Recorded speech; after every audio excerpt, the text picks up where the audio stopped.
১৭তম দিন। জাস্টিস মানে কি, ন্যায় বিচার মানে কি, কিভাবে দ্রুত জাস্টিস পাবো, এই প্রশ্নটা আমাদের জুনিয়র ডাক্তার সহ সমস্ত মানুষের কাছে বারবার আসছে। ৯ তারিখের নারকীয় ঘটনায় কে বা কারা আসল অপরাধী, তাদের গত পরশু আমাদের প্রতিনিধি দল সিবিআই অফিসে দেখা করেন।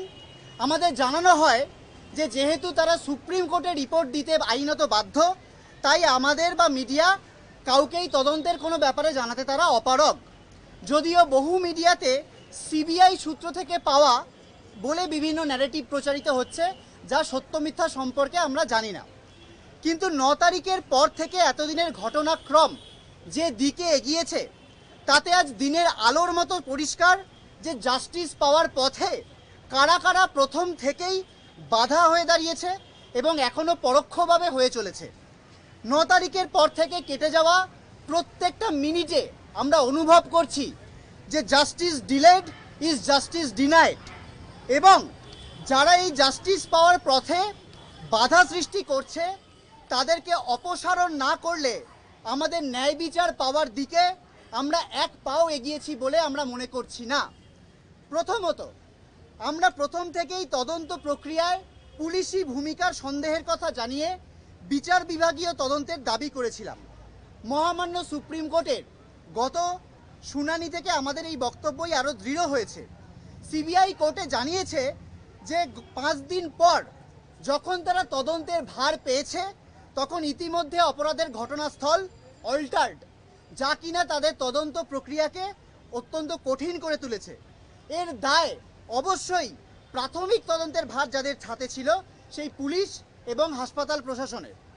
৯ তারিখের ঘটনা ঘটে যাওয়ার পর পুলিশের যা ভূমিকা থেকেছে তা যে অত্যন্ত নক্কারজনক, তা মহামান্য সুপ্রিম কোর্টের বিভিন্ন বক্তব্যেও স্পষ্ট। সুপ্রিম কোর্টের বিচারপতি জে.বি. পার্দিওয়ালা এমনকি এই মন্তব্য করেছেন যে তার ৩০ বছরের কর্মজীবনে কোনো তদন্ত প্রক্রিয়ায় পুলিশের এরকম নক্কারজনক ভূমিকা তারা দেখেননি। খুবই সন্দেহজনক তৎপরতায় সিবিআই তদন্তভার নেওয়ার আগেই রাজ্য পুলিশের উপস্থিতিতে এবং কোনো অজ্ঞাত হায়ার অথরিটির নির্দেশে সেমিনার রুম সংলগ্ন রুমগুলিকে ভেঙে নতুন কনস্ট্রাকশনের কাজ শুরু হয়। এরপর আমরা দেখলাম 14ই আগস্ট অত্যন্ত সুপরিকল্পিতভাবে যেভাবে বহিরাগত গুন্ডাদের দিয়ে আরজি করে ধর্ণা মঞ্চে হামলা চালানো হলো, তার স্পষ্ট উদ্দেশ্য ছিল আন্দোলনকারী জুনিয়র ডাক্তার পড়ুয়াদের ভয় দেখানো ও তথ্য প্রমাণ লোপাট। অন ক্যামেরা আমরা দেখতে পাই যে দুষ্কৃতীর দল ইমার্জেন্সি গেট ভেঙে একটি ফ্লোরে কোনো রকম ভাঙচুর না করে সেমিনার রুম খুঁজতে অন্য ফ্লোরগুলিতে ভাঙচুর চালায়। এই হামলার সময়ে সেদিনের পুলিশি নিষ্ক্রিয়তা আমাদের কাছে অত্যন্ত যন্ত্রণাদায়ক। একদিকে তারা সুরক্ষা দিতে ও তথ্য প্রমাণ লোপাটের চেষ্টা আটকাতে পুরোপুরি ব্যর্থ হয়েছেন। সবথেকে হতাশাজনক হলো এই হামলার পর কলকাতা পুলিশ প্রশাসনের অসংবেদনশীল এবং ঔদ্ধত্যপূর্ণ আচরণ। যেভাবে তারা মিডিয়া এবং সোশ্যাল মিডিয়ার ওপর গোটা হামলার দায় চাপিয়ে দিয়েছিলেন, তা অত্যন্ত সচেতনভাবে হামলার আসল উদ্দেশ্যকে আড়াল করার জন্যই করা হয়েছে, এটা নিয়ে আমাদের আর কোনো সন্দেহ নেই। ফলে স্পষ্টতই আমাদের চোখে কলকাতা পুলিশ প্রশাসন জাস্টিস পাওয়ার পথে বাধা সৃষ্টি করেছে ও ন্যায় বিচারকে বিলম্বিত করার পথে মূল ভূমিকা নিয়েছে। এবার আসি দ্বিতীয় যে শক্তিটি জাস্টিস পাওয়ার পথে সক্রিয় বাধা সৃষ্টি করে চলেছে তার প্রসঙ্গে। 21 তারিখে আমরা কয়েক হাজার জুনিয়র ডাক্তার ও পড়ুয়ারা যখন স্বাস্থ্য ভবন অভিযান করলাম এবং তার প্রতিনিধি দল স্বাস্থ্য সচিব, ডিএমই এবং ডিএইচের সাথে দেখা করলাম এবং জানতে চাইলাম সন্দীপ ঘোষ সহ বাকি কর্তৃপক্ষ যে প্রশাসনিক ব্যর্থতার দায় নিয়ে কেন এখনো অপসারণ করা হচ্ছে না, তখন প্রশাসনিক জটিলতা ছাড়া অন্য কোনো সদুত্তর কিন্তু আমরা পেলাম না। এই বৈঠক থেকে স্পষ্ট হয়ে যায় যে এদের পেছনে এক অশুভ দুষ্টচক্র অতি মাত্রায় সক্রিয়, যারা এত কিছুর পরেও সন্দীপ ঘোষ সহ কর্তৃপক্ষকে আড়াল করতে ব্যস্ত এবং তাদের চাপের কাছে কার্যত স্বাস্থ্য ভবনও অসহায়।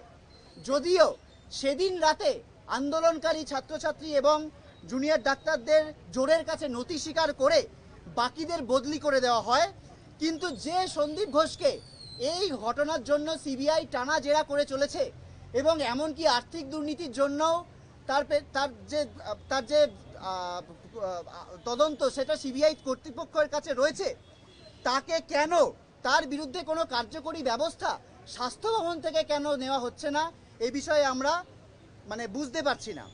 বরঞ্চ প্রথম হাইকোর্টের কড়া নির্দেশ অনুযায়ী শুধু তাকে ছুটিতে পাঠানো হয়েছে, এটুকুই কিন্তু বর্তমানে তার স্ট্যাটাস।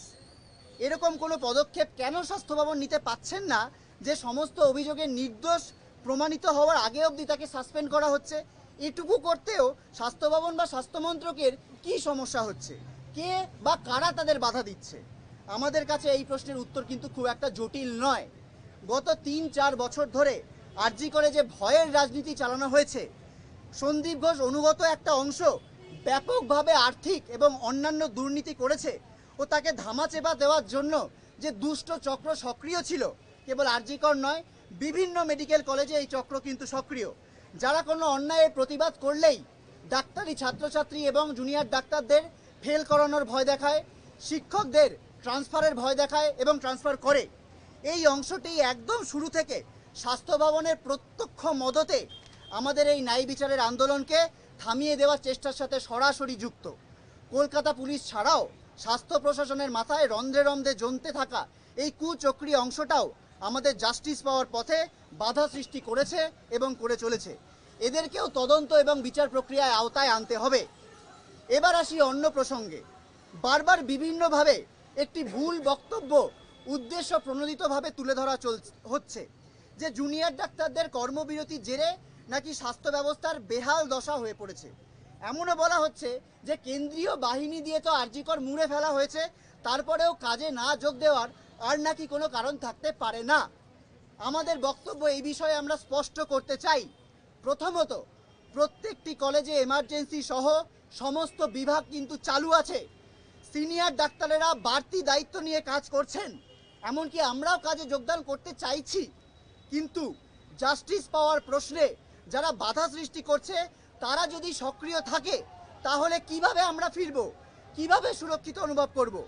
সিআইএসএফ দিয়ে আরজি করকে মুড়ে দিয়ে আমাদের নিরাপত্তা নিশ্চিত করা কিভাবে সম্ভব যদি আসল অপরাধীদের আড়াল করার জন্য ভেতরেই কোনো চক্র সক্রিয় থাকে এবং তাতে পুলিশি মদত থাকে? এই কারণেই আমরা জুনিয়র ডাক্তারদের কর্মবিরতি চলছে, যাতে জাস্টিসের প্রশ্নে ন্যূনতম কোনো সদিচ্ছামূলক চিহ্নও আমরা দেখতে পাই। কিন্তু স্বাস্থ্য ভবন ও পুলিশ প্রশাসনের অসংবেদী এবং ঔদ্ধত্যপূর্ণ আচরণ সেদিকে কোনো দিকচিহ্ন করছে না।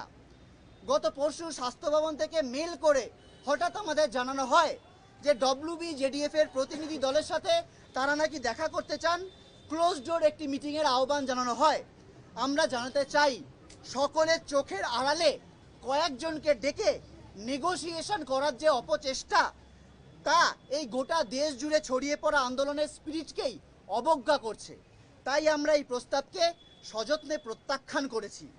কোনো আলোচনা যদি করতে হয়, তাহলে সকলের সামনে আমাদের সমস্ত দাবিগুলোকে নিয়ে আমাদের সমস্ত কলেজের মিলিত সিদ্ধান্ত অনুযায়ী নির্ধারিত সময়ে ও জায়গাতেই তা করতে হবে।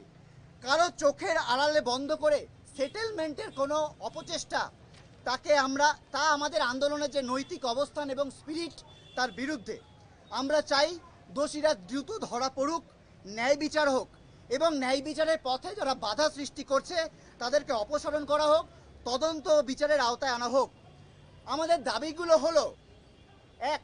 ৯ই আগস্টের নারকীয় ঘটনায় জড়িত দোষীদের চিহ্নিত করা এবং এই ঘৃণ্য ঘটনার মোটিভ এখনও আমাদের কাছে অজানা, তাই দোষীরা হয়তো প্রকাশ্যে ঘুরে বেড়াচ্ছে, ফলত আমরা কেউই নিরাপদ নই। অতি দ্রুত দোষীদের শনাক্তকরণ ও দৃষ্টান্তমূলক শাস্তি চাই। ২. তথ্য প্রমাণ লোপাটের ঘটনায় যে বা যারা প্রত্যক্ষ ও পরোক্ষভাবে জড়িত তাদের প্রত্যেককে চিহ্নিত করে তদন্ত বিচারের আওতায় আনতে হবে। স্বাস্থ্য ভবনের প্রত্যক্ষ মদতে যে দুষ্ট চক্র এতে সক্রিয় ছিল তাদের কাউকে আড়াল করা চলবে না। স্বাস্থ্য ভবনকে অবিলম্বে সন্দীপ ঘোষকে সাসপেন্ড করতে হবে। মহামান্য সুপ্রিম কোর্টের পর্যবেক্ষণ অনুযায়ী কলকাতা পুলিশ প্রশাসন সম্পূর্ণরূপে ব্যর্থ। এই ব্যর্থতার দায় নিয়ে পুলিশ কমিশনারকে পদত্যাগ করতে হবে এবং প্রয়োজনে তাকেও বিচার ও তদন্তের আওতায় আনতে হবে। প্রতিটি কলেজে ভয়ের রাজনীতি বন্ধ করতে হবে, স্বচ্ছভাবে সুষ্ঠু নির্বাচন করতে হবে, সমস্ত কলেজ এবং হাসপাতালের সিদ্ধান্ত গ্রহণকারী সমস্ত কমিটিতে গণতান্ত্রিকভাবে নির্বাচিত জুনিয়র ডাক্তার ও মেডিকেল ছাত্রছাত্রীদের অংশগ্রহণ সুনিশ্চিত করতে হবে। আমরা আমাদের এই সমস্ত কথাগুলোকে জনগণের কাছে পৌঁছে দেওয়ার জন্য আজকের এই প্রেস রিলিজ ছাড়াও বিভিন্ন জনসংযোগ কর্মসূচি নিচ্ছি। আজকে এই আরজি করের প্রোটেস্ট মঞ্চে সংহতি সভার আয়োজন করা হয়েছে বিকেল 5টা থেকে, যেখানে বিভিন্ন মেডিকেল কলেজ এবং হাসপাতালের ছাত্রছাত্রীরা এখানে আসবেন তাদের সংহতি জানাতে। এবং আগামীকাল বিকেল 4:30 মেডিকেল কলেজ প্রাঙ্গণে, কলকাতা মেডিকেল কলেজ প্রাঙ্গণে একটি গণকনভেনশনের ডাক আমরা দিয়েছি।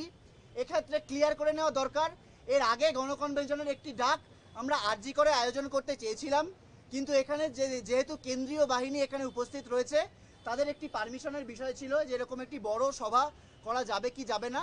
সেই জন্য আমরা আগামীকালের গণকনভেনশন কলকাতা মেডিকেল কলেজে বিকেল 4:30 থেকে আয়োজন করেছি, যেখানে আমাদের এই কথাগুলো আজকে তো আমরা প্রেস রিলিজের মাধ্যমে বলছি, আরও ব্যাপক জনগণের মধ্যে আমরা আমাদের এই দাবিগুলো আরও স্পষ্টভাবে পৌঁছে দিতে পারি।